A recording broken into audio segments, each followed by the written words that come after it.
حالات اس سے 2000 گنا بہتر تھے.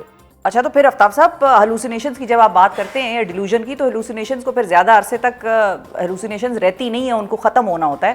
کب تک کی آپ ٹائم لائن ویسے دیکھ رہے ہیں؟ کچھ لوگوں کا یہ بھی ماننا ہے اور مجھے بھی ایسا لگتا ہے کہ عمران خان صاحب اس سال ان کی باہر آنے کا انتظام ہو جائے گا، یا وہ جو بھی ہے. کچھ لوگ کہہ رہے تھے بھائی شاید ٹرمپ کی کال آ جائے گی، مشاہد حسین صاحب یہ کہتے ہیں کہ ٹرمپ کی کال آئے گی ہی آئے گی، اور پریشر وہاں سے آئے گا. پی ایم ایل این کے اپنے ایک جو سینئر رہنما ہیں جاوید لطیف صاحب، وہ یہ کہتے ہیں کہ حکومت مذاکرات پہ بیٹھی ہی اس لیے تھی کہ حکومت پر بڑا دباؤ ہے، اور حکومت کو چاہیے کہ وہ یہ بتائیں کہ دباؤ کہاں سے آیا اور دباؤ کی ڈیمانڈ کیا ہے. آپ کی کیا ٹائم لائن ہے یہ ہلوسینیشن ختم ہونے کی؟ دیکھیں یہ پرابلم سالو نہیں ہوگا، سولوشن کی طرف نہیں جائے گی بات. اچھا، یہ ایلیمینیشن آف دا پرابلم کی طرف جائے گی بات. تو اس لیے ایسے یہ پرانی بیماریاں جو ہے نا اتنی جلدی جان نہیں چھوڑا کرتی. اور جہاں تک امریکی پریشر کا تعلق ہے، امریکی پریشر تو شروع ہے، بڑے دن سے آن ہے. 5 نومبر سے آن ورڈز اگر آپ پلس کو دیکھیں تو پریشر تو آن ہے. اگر کوئی فرق ہے تو یہ کہ 2-3 اہم شخصیات کی طرف سے فارملی کوئی بات نہیں، تو ہم ایکسپیکٹ بھی نہیں کرتے. کس نے کہا ہے کہ ٹرمپ جناب، یہ مشاہد حسین صاحب کی جو ہے نا ایک ان کا حسن طلب ہو سکتا ہے، انہوں نے پہلے بھی ایک دفعہ اس سے ملتی جلتی بات کی تھی. اور چونکہ وہ سسٹم کو سمجھتے ہیں اور سسٹم کو تاریخ کے تناظر میں سمجھتے ہیں، انہوں نے ایک دفعہ بات کی تھی، اگر آپ کو یاد ہو، کہ کوئی نہیں، سارے معاملات ٹھیک ہو جائیں گے، آپ فکر نہ کریں. یہ بات آج سے غالباً 25 سال ادھر کی ہے کہ میڈلین البرائٹ کا فون آئے گا اور سارے معاملات ٹھیک ہو جائیں گے. یعنی سیکرٹری آف اسٹیٹ جب کچھ کہیں گی تو وہ تو پاکستان کی بھی بگ باس ہیں. اچھا تو پھر آفتاب صاحب یہ سسٹین کر لے گا پریشر؟ یہ اگر پراپرلی فارملی وہاں سے پریشر آئے تو پاکستان کی گورنمنٹ سسٹین کر لے گی؟ ڈونلڈ لو کا پریشر تو سسٹین ہوا نہیں، ٹرمپ کا کدھر سے کریں گے؟ کس کی بات کر رہے ہیں آپ؟ اور وہ چھوٹا سا کلارک تھا، ایک چھوٹا سا کلارک، ایک بڑا معمولی سا، ایک پوری مشینری میں ایک سب سے چھوٹا کل پرزا، اس نے دہشت ڈال دی تھی اتنی. تو ظاہر ہے وہ اکیلا خود کچھ نہیں کر رہا تھا، لیکن اس کی اپنی دہشت ان کے اوپر بہت زیادہ تھی. بات یہ ہے کہ عمران خان اور اس کے ساتھی کسی فورن ایڈ پہ ڈیپینڈ نہیں کر رہے. وہ ایک حالات سازگار انہوں نے کرنے تھے کہ پوری دنیا میں ان کی بات ہونی شروع ہو جائے. اب دیکھیں جو ولسن لگاتار کیا کرتا چلا جا رہا ہے، اور کل تو اس نے حد سے تجاوز کر گیا ہے، باقاعدہ نام لے کر اس نے کہا ہے کہ تم جو کچھ کر رہے ہو. تو دھیرے دھیرے یہ واٹرز ٹیسٹ کرتے کرتے کرتے اس کا ٹمپریچر بڑھاتے ہیں سچویشن کا. یورپی یونین بھی یہی کچھ کر رہی ہے، یہاں پہ بڑے مسائل ہیں. تو ابھی تو دوسرا وفد آیا بیٹھا ہے پاکستان میں، وفد وہ آیا ہوا ہے جو عدلیہ سے مل رہا ہے، اور وہ کوشش یہ کر رہا ہے کہ یہ جان سکے کہ عدلیہ کر کیا رہی ہے. آپ کو ویسے وہ آپ کو انپریسیڈنٹڈ قسم کی چیز لگ رہی ہے؟ کیونکہ کچھ لوگ تو یہ کہہ رہے ہیں کہ یہ پاکستان کی سوورینٹی پہ حملہ ہے. کیسے وہ باہر کا کوئی وفد آ کے ہمارے چیف جسٹس سے پوچھے کہ آپ عدلیہ میں کیا کر رہے ہیں؟ بڑے شرم کی بات ہے، ایسا ہونا نہیں چاہیے تھا. بڑا دکھ ہوا، مجھے بڑا دکھ ہوا ہے کہ بھلے سے میں 1 کروڑ اختلافات رکھتا ہوں موجودہ چیف جسٹس کے ساتھ، ایون قاضی فائز عیسیٰ اگر ہوتے، جو میرے حساب سے ایک انتہائی عضو معطل سے بھی بدتر چیف جسٹس تھے، وہ بھی ہوتے تو مجھے افسوس ہوتا، مجھے غم ہوتا، دکھ ہوتا کہ کیسے کوئی باہر سے آ کے ساہوکار ہمارے چیف جسٹس سے اس طرح بات چیت کر رہا ہے، براہ راست چیزیں پوچھ رہا ہے، سوال جواب.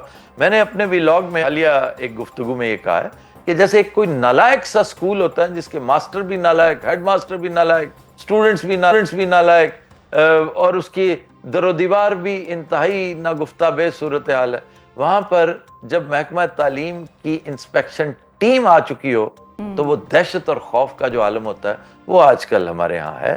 اور دیکھیے گا اس کی رپورٹ پہ آگے معاملات کیا ہوتے ہیں. مجھے ٹرمپ سے زیادہ ادھر سے زیادہ خدشات ہیں. اچھا، بالکل صحیح ہے. اچھا، اب کیونکہ آپ نے پارٹی پی ٹی آئی کا بھی ذکر کیا، پی ٹی آئی کے اپنے لوگوں کا بھی ذکر کیا، آپ نے کہا کہ وہ لوگ خود بھی ٹرمپ پہ اس طرح سے ڈیپینڈ نہیں کر رہے، یا وہ اتنا ریلائبلٹی ان کی اس پہ نہیں ہے، پاکستانی پبلک پہ زیادہ ہے، کہ پبلک کا سپورٹ زیادہ ضروری ہے پاکستان کے لیے، پی ٹی آئی کے لیے. پارٹی کے اندر جو اس وقت معاملات چل رہے ہیں، ایکسکیوز می، دیکھیے ایون پبلک سپورٹ کی بھی اس وقت ضرورت نہیں ہے. Try to understand. اچھا، یہ اس کا کام تو خود کرتے چلے جا رہے ہیں. صحیح ہے. لیکن اب آگے تھوڑا سا بڑھتے ہیں. پارٹی کو, پی ٹی آئی کو عمران خان کی ضرورت بالکل ہے, ضرور ہے, کیونکہ پارٹی کے اندر کے جو حالات ہیں اس کو گورنمنٹ تو انجوائے کر رہی ہے, کیونکہ گورنمنٹ کو لگ رہا ہے کہ بھائی وہ کمزور ہوئے ہوئے ہیں, ان میں بھی ٹوٹ پھوٹ ہو رہی ہے. پارٹی کے اندر کے جو معاملات ہیں, سیاسی جو سیاستدان ہیں ان کے. پارٹی کون سی, کس پارٹی کی بات کریں؟ تحریک انصاف سر. وہ کیا ہے؟ عمران خان کی جماعت. عمران خان کا ہے نا, وہ ٹوٹ پھوٹ کا شکار ہے. ہاں ٹھیک ہے, لیکن میں وہی پوچھ رہی ہوں آپ سے. پارٹی ٹھیک ہے, ہی از the party, he is the party. لیکن مطلب باہر کی بھی تو ان کے لوگ ہیں نا جو کام تو کر رہے ہیں پارٹی کے لیے. ان کی کیا مجال ہے؟ یہ صرف چہرے ہیں, یہ صرف فیسز ہیں, تصویریں ہیں, یہ تبدیل ہو جائیں گی. ٹھیک ہے, تبدیل ہو جائیں گے, وہ آپ کو نظر آ رہے ہیں. اچھا, ایک اور چہرہ بھی ہے جو بڑا اہم ہے پاکستان کی سیاست میں, اور ان کو بھی آپ نے بڑا قریب سے اسٹڈی کیا آفتاب صاحب, ان کے حوالے سے میں خصوصی آپ کا تجزیہ چاہتی ہوں. نواز شریف صاحب آج کل بڑے خاموش ہیں, آلدو وہ اپنے ایم پی ایز وغیرہ کے ساتھ پنجاب میں ملاقاتیں وغیرہ کر رہے ہیں, لیکن جب الیکشن بھی ہوئے اس کے بعد بھی جو رزلٹ سامنے آیا, ہمیں اندر کے لوگ یہ بتاتے ہیں کہ بڑے بڑے سینئر سیاستدان ان کے جو ہیں انہوں نے کہہ دیا کہ میاں صاحب یہ ہم ہار گئے. اور میاں صاحب کی جو اپنی الیکشن سے پہلے کا سوال ان سے ایک صحافی نے پوچھا کہ اگر مخلوط حکومت ہوئی, انہوں نے کہا نہیں اللہ اللہ کریں, آپ کیسی باتیں کر رہے ہیں, مخلوط حکومت کہاں سے بنانی ہم نے. اس وقت ان کی کیا اسٹیٹ آف مائنڈ آپ کو نظر آ رہی ہے؟ ہی از know where to be seen.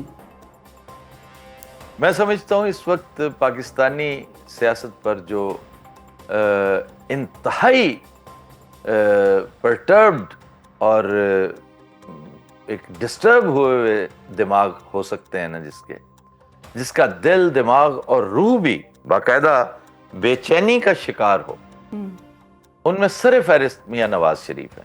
کیونکہ میاں نواز شریف کے ساتھ پے در پے ہاتھ کیا جاتا رہا ہے, اس لیے کہ ان کے پاس اور کوئی چوائس ہی کوئی نہیں تھی. عمران خان اور اس کے ساتھیوں نے, حواریوں نے ایسا نکرے لگایا ہوا تھا انہیں کہ ان کے پاس اور چوائس ہی کوئی نہیں تھی. بیچارے میاں صاحب خود آخری وقت تک کہتے رہے ہیں کہ تم عمران خان کو لارجر دین لائف کر جاؤ گے اس طرح, اگر اسے الیکشن لڑنے دو تو 30 سے زیادہ سیٹیں نہیں لے گا وہ.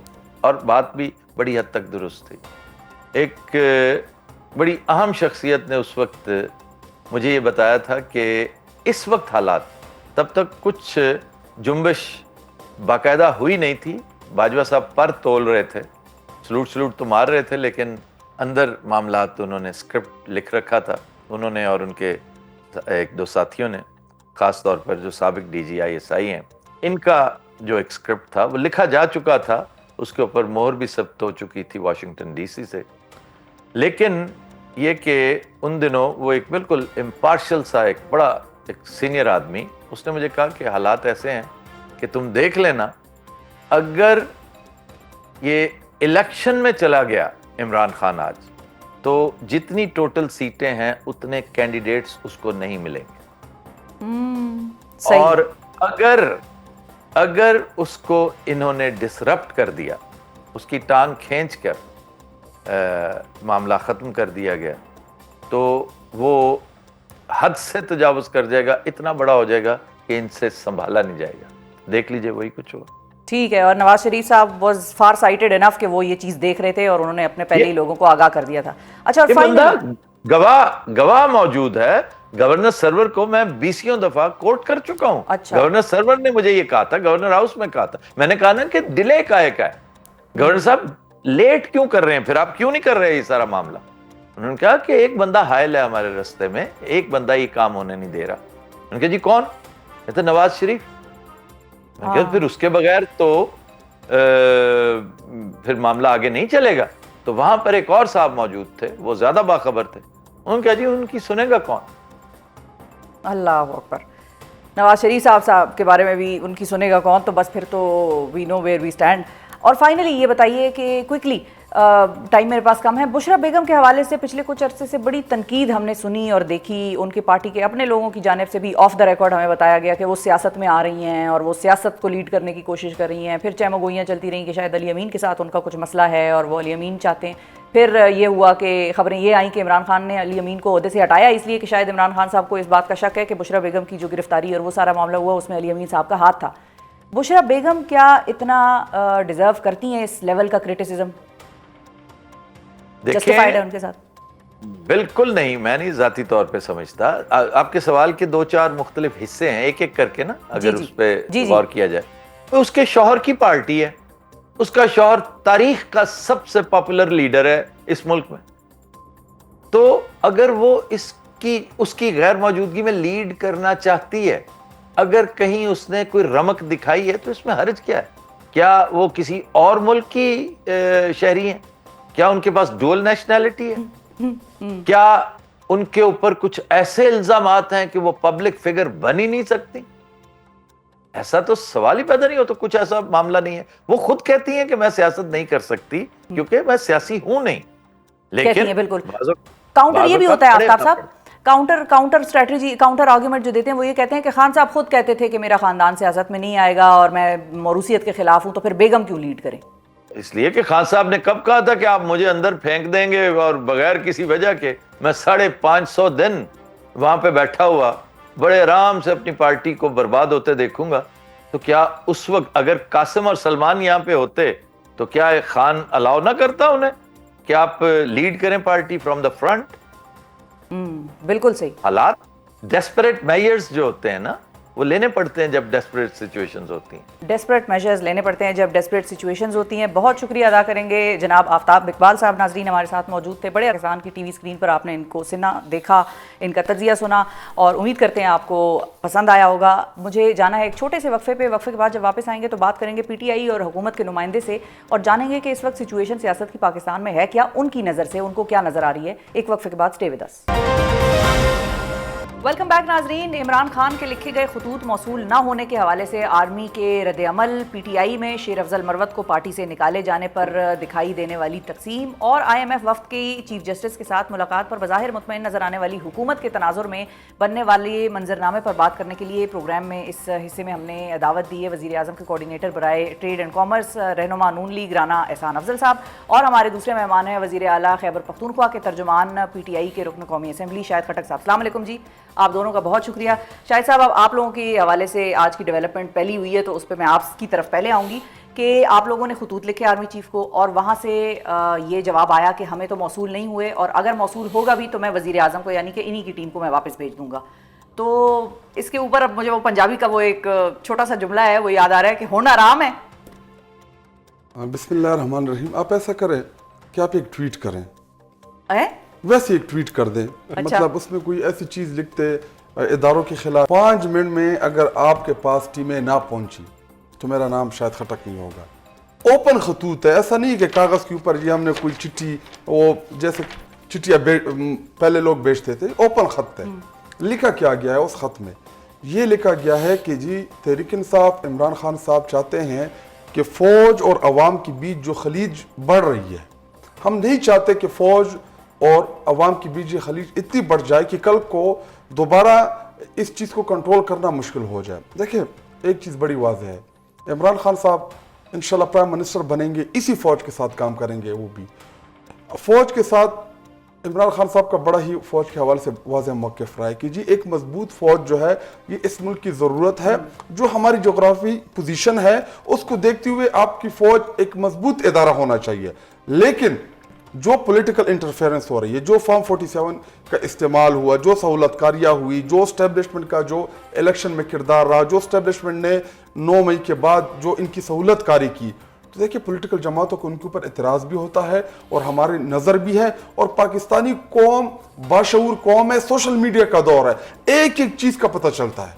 لیکن انٹرفیرنس ہو بھی رہی ہے, مداخلت آج بھی ہو رہی ہے, ابھی بھی ہو رہی ہے, جدھر جدھر حکومت کو ریکوائرڈ ہوتی ہے سہولت کاری کرتے ہیں. اچھا, اب لیکن اس میں جو موقف ہے وہ یہ ہے کہ اگر موصول ہوگا تو میں وزیر اعظم کو بھجوا دوں گا وہ خط. اب یہ وہی وزیر اعظم ہیں کہ جن کے ساتھ آپ لوگوں نے مذاکرات ختم کر دیے. دیکھیں ہم نے لکھ دیا ہے, باقی ان کی مرضی کہ وہ کیا کرتے ہیں اس چیزوں کو. ٹھیک ہے, اب آپ کی طرف آتے ہیں. اگر وہ خط آپ لوگوں کی ٹیم کو موصول ہوتا ہے, مثال کے طور پہ پہنچ گیا, چلیں بھائی پوسٹل ایڈریس ڈالا اور وہ جو ہے وہ رجسٹرڈ, خان عباسی صاحب کہتے ہیں رجسٹرڈ پوسٹ کریں پاکستان کے سابق وزیر اعظم عمران خان صاحب, تو شاید پہنچنے کی گارنٹی زیادہ ہوگی, ذرا پیسے خرچ کریں. پھر آپ لوگ کیا کریں گے؟ بسم اللہ الرحمن الرحیم. پہلے تو دیکھیں نا, یہ ایک خط لکھا, پھر انہوں نے دوسرا لکھا, پھر انہوں نے تیسرا لکھ لیا. پہلے خط میں انہوں نے کہا ہمیں دلچسپی نہیں ہے, یہ ہمارے معاملات نہیں ہیں, یہ دوسری جگہوں کے معاملات ہیں. اب اگر یہ ابھی باز نہیں آ رہے اور میں یہاں ان کو یاد دلانا چاہوں گا کہ یہ وہی ہیں جو کہتے تھے کہ فوجی پروڈکٹس کا بائیکاٹ کر دیں. اب یہ ادھر دستک دینے سے نہیں ہٹ رہے, پتہ نہیں یہ پروڈکٹ تو فوجی ہے ہی, یہ تو اس میں تو کوئی شک نہیں ہے. اب یہ لائسنس رینیو کرانا چاہ رہے ہیں, کیا کرنا چاہ رہے ہیں. بہرحال اگر وہ ہمیں پہنچ جاتی ہے چیز تو ہم اس کو جو ہے وہ پارلیمنٹ میں جو ہاؤس کی وہ جو ایک کمیٹی بنانا چاہ رہے تھے پرائم منسٹر صاحب, ہم وہاں بھیج دیں گے. تو یہ اسپیکر صاحب کے پاس وہاں پہنچ جائے گا. پھر وہاں اگر یہ ان کا دل کیا کہ پارلیمنٹ کی ہاؤس کی کمیٹی میں یہ بیٹھ کے کوئی مذاکرات وغیرہ کرنا چاہتے ہوں تو وہاں پھر ہم اس کی وہ جو خط ہے, وہ جو اوپن خط جس کو کہہ رہے ہیں, ہم اس کا پرنٹ آؤٹ لیں گے اور اس کو پھر ہم ڈسکس کر لیں گے. اچھا, پرنٹ آؤٹ لے کے ڈسکس کر لیں گے شاید خٹک صاحب, یہ کمیٹی میں بھیج دیں گے. ہاں, پارلیمنٹ کی جو کمیٹی ہے, پھر وہ یہ وہاں آ جائیں ڈسکس کرنے کے. اوپن خط ہے, جس نے پڑھنا ہے پڑھ لے, جس نے نہیں پڑھنا نہ پڑھے. دیکھیں, ہم عمران خان صاحب نے جو خط لکھا ہے اپنی ذات کے لیے تو نہیں لکھا, اس میں یہ تو نہیں کہا گیا کہ جی مجھے آپ رہا کرا دیں, یا جتنے بھی کیسز ہیں آپ لوگوں کا کردار ہے. جو ماضی میں یہ لوگ فوج کے اوپر جو دعوے تھے ان کے, ڈان لیگز میں کیا تھا ایکچولی سازش, تو پاکستان میں اگر پاکستان کی تاریخ میں جو سب سے بڑی سازش ہوئی فوج کے خلاف وہ ڈان لیگز میں, وہ کون تھی؟ کیوں نہیں تھی بیرون ملک آپ جا کے کمپین چلا رہے تھے کہ جی فوج جو کر رہی ہے یہ آپ کو کہتی کچھ ہے اور کراتے کچھ ہے. وہ ڈان لیگز کون تھی؟ مریم نواز تھی, مسلم لیگ نون تھی. نواز شریف لندن سے جب انقلابی بنا, تقاریر اٹھا کے دیکھ لے کہ فوج کے خلاف کیا کیا بولتے رہے. آن ریکارڈ ہے, یوٹیوب کے اوپر پڑھیں, اگر آپ کہے تو میں چلا بھی دیتا ہوں. کبھی انہوں نے نعرے نہیں لگائے, اور ڈان لیگ جو تھی ابھی لگاتا ہوں, اس سے پہلے میں نہیں لگا, ابھی میں لگاتا ہوں. ابھی اچھا چلے آپ مجھے سن تو لینا.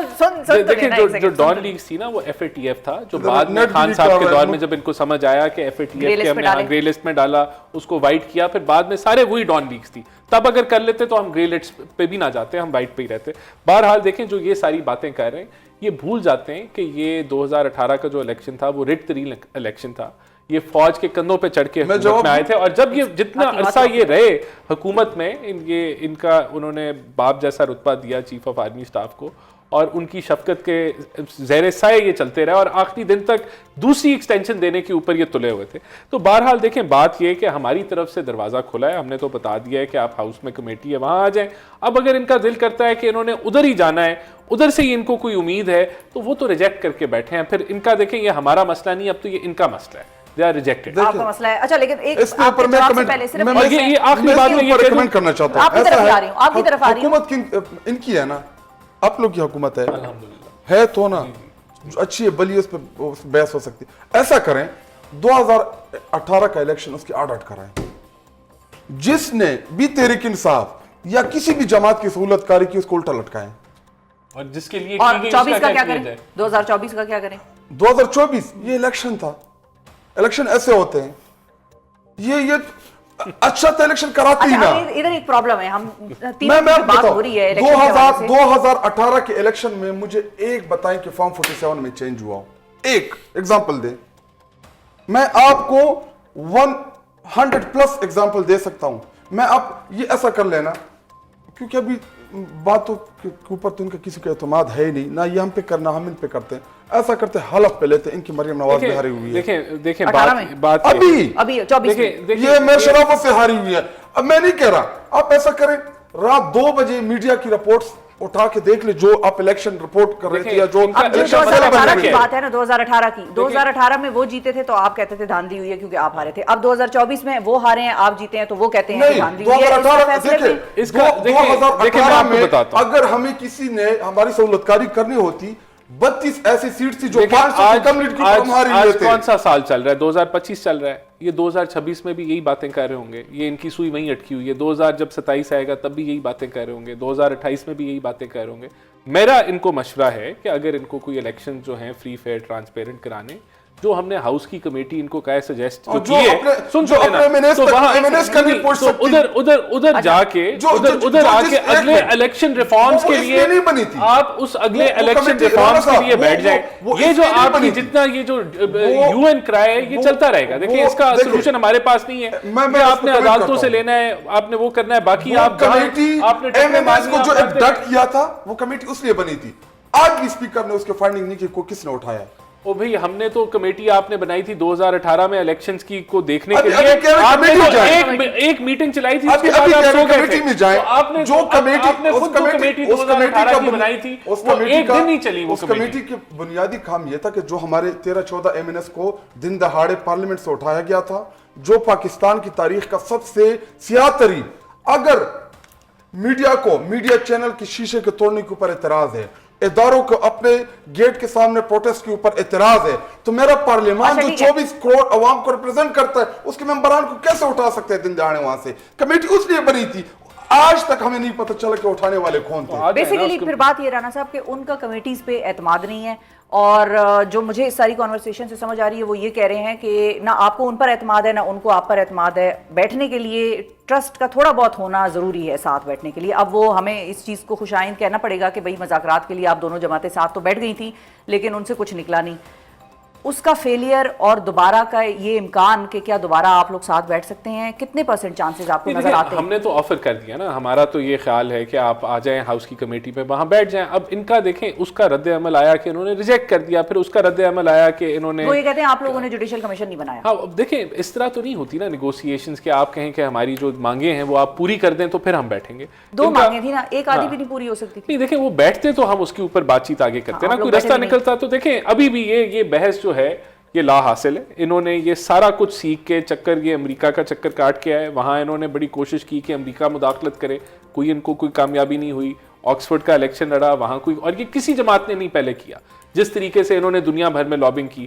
ابھی یہ IMF کو ڈوسیت دینا چاہتے ہیں، یہ وہ بھی کر کے دیکھ لیں. انہوں نے بھیج دیا. تو یہ جو ملک مخالف جو ان کا ایجنڈا ہے، جہاں یہ کوشش کریں گے کہ ملک کے مفادات ہرٹ ہوں، وہ یہ کر رہے ہیں، تو ان کو کچھ نہیں مل رہا. اس کے بعد 26 نومبر کو ان کی سیاسی، پاکستان کی سیاسی طریقہ وائلنٹ ترین پروٹیسٹ انہوں نے کر دیا. 40 گاڑیاں جلا دیں، 150 پولیس والوں کو زخمی کر دیا. پولیس والے اور رینجر شہید ہوئے، ان کے بندے شہید ہوئے.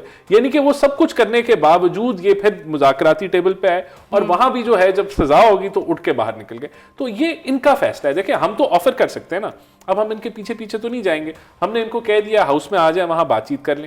باقی اب ان کو کوئی اور شوق تھا، وہ 8 فروری کو انہوں نے یوم سیاہ جو ہے وہ انہوں نے منایا. اور میں تو شکریہ ادا کروں گا جتنے بھی PTI کے ورکرز اور سپورٹرز ہیں کہ کوئی بھی باہر نہیں نکلا، کیونکہ ان کو تھا کہ ہم نے کہا کہ باہر نہ نکلے. سوابی میں بھی تھوڑے بہت نکلے، یعنی کہ ایک پورے KPK کا تھا. بہرحال پاکستان میں تو وہ ہمیں اور کہیں نہیں نظر آئے یوم سیاہ مناتے ہوئے. تو اب یہ فیصلہ انہوں نے کرنا ہے کہ انہوں نے کیا آگے کرنا ہے اور کیسے. اگر آپ کا فیصلہ ہے کہ اب آپ نے کیا کرنا ہے، انہوں نے ہماری طرف سے تو آفر ہے. لندن پلان کرنے والے کون؟ یہ لوگ بیرونی دنیا میں. ابھی دیکھیں میں رانا صاحب میں نہیں بول رہا. اچھا ٹھیک ہے آپ بتائیں اب آپ. بیرونی دنیا میں CV پرانے والے ان کی لیڈرز، انہوں نے بیرونی سازش میں، اور یہ آج کہتے ہیں امریکہ کی صاحب مداخلت کے ذریعے، ایک سازش کے ذریعے تو آپ نے عمران خان صاحب کے اقتدار سے بے دخل کیا. چلے وہ انٹرنیشنل اس پہ میں ڈسکس نہیں کرتا. انہوں نے کہا کہ جی ابھی ریسنٹلی جو ہمارا پروٹیسٹ تھا لوگوں نے ہمیں ریجیکٹ کیا. آپ کی لیڈر چیف منسٹر پلین شو، ایک خاتون ادھر سے کیا رہی جی گلی ہے جب کیا پا رہی ہے، اس کو کہے باہر جا کے جلسہ کریں، آپ کو چتر پڑیں گے لوگوں میں. آپ کی جو مقبولیت ہے، آپ کی جو پاپولیرٹی اس ٹائم. نواز شریف کیوں بھاگ گیا تھا لندن؟ یہ تو خٹک صاحب یہ تو غلط سی بات کی ہے، وہ چتر والی بات ذرا پڑھیں گے ان کو چتر نہیں ایکسپنج کریں گے ہم اس ورڈ کو. دیکھیں میں آپ کو بتا دیتا ہوں، دیکھیں نہیں میں پھر پروگرام نہیں چلے گا، اس پروگرام میں بھی پھر بحث کروں گا. باری اپنی باری آپ نے جو بولنا ہے آپ کو ایکسپنج کرنا ہے، نہیں وہ آپ کی مرضی ہے. میں بولوں گا چتر مطلب چپل مارنا ہوتا ہے. ہاں تو وہ جب آپ عوام کی چمڑی اڑیں گے، آپ کی گورننس کا یہ حال ہوگا. عام غریب لوگ رول رہے ہیں، 200% گیس کی آپ انکریز کریں گے، بجلی کی قیمتیں آسمان سے بول رہی ہیں، مہنگائی کا کیا حال ہے، تو عوام آپ کا استقبال کریں گے. مہنگائی تو خیر وہ کہتے ہیں کم ہو گئی، لیکن تھوڑا سا آگے بڑھتے ہیں. کم ہو گئی ہے. میں بتاؤں زمیندار کا انہوں نے بیڑا غرق کر دیا. آپ کسی بھی کسان کے نمائندوں کو اپنے پروگرام میں بلائیں، ان سے آپ پوچھیں ان کی گندم بیچاروں کی نہیں بک رہی تھی. اچھا ہاں یہ گندم والا یہ جو ایشو ہے یہ کسانوں کا ہے. اچھا پوائنٹ آپ نے ریز کیا کہ یہ گندم والی کیا کہانی ہے. کسی بھی اکانومسٹ سے پوچھیں گے، کسی بھی جو سمجھتا ہے معیشت کو، حکومت جو ہے یہ گندم کو خریدنے اور گندم کو سٹور کرنے کے کاروبار سے نکل آئی ہے. یہ ایک بہت بڑی ریفارم ہے، یہ بہت بڑی کامیابی ہے معاشی طور پہ، کیونکہ